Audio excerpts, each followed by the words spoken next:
I need y'all to understand what's happening here, because the same guy that they have hired to now investigate the Epstein file is the same guy they tried to hire to cover up the Epstein files back in 2020. Do everything you can to make sure this video gets on the For You page, because buckle up, we're going back to 2018 to understand what is happening here. In January of 2018, a Republican, Jeffrey Berman, was appointed as interim U.S. Attorney for the Southern District of New York. He was appointed by Jeff Sessions, but when there was no other district attorney nominated by the Trump administration, he ended up being appointed by judges, which is not an uncommon thing. After Trump forced Sessions to resign, Bill Barr was announced as the nomination to replace him on December 7th. It was confirmed by the Senate on February 14th, 2019. It's not a coincidence that a week before Bill Barr was announced as the Attorney General nominee for Donald Trump, that the Miami Herald came out with their sweetheart deal expose. Thanks to the Epstein email dump, we now know that Bill Barr was responsible for this sweetheart deal. This email exchange happened a day before the announcement for his nomination. 1 week after Bill Barr was sworn in as Attorney General,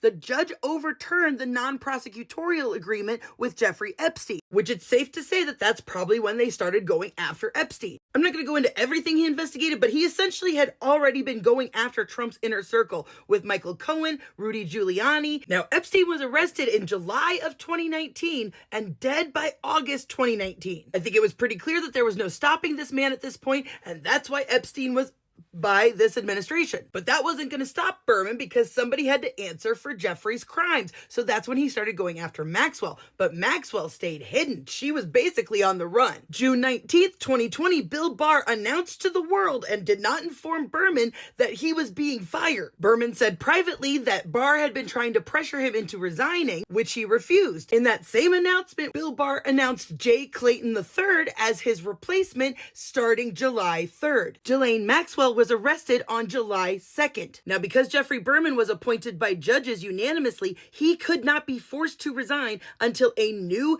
counselor was appointed to the U.S. Attorney's Office. But Jay Clayton's appointment was blocked because he'd never been a prosecutor before. That's right. Remember, the Democrats controlled the Senate at this point, so Chuck Schumer blocked his nomination, and the judges refused to assign him as interim. Berman only agreed to step down if his interim, Aubrey Strauss, was replacing him. She was the one who ultimately convicted Maxwell. During the process of her trial, Trump lost the 2020 election, stealing boxes of classified documents before he left the office. Now Jay Clayton is the one in charge of the Southern District of New York.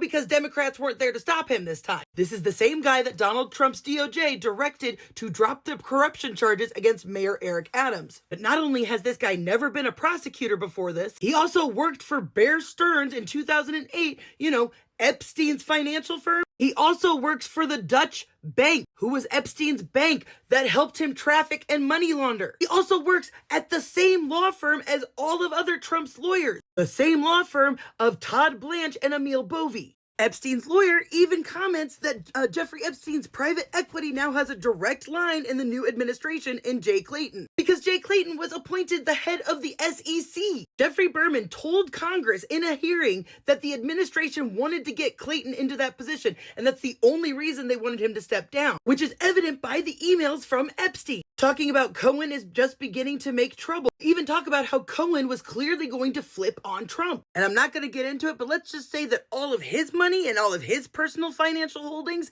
they are shaped like a star.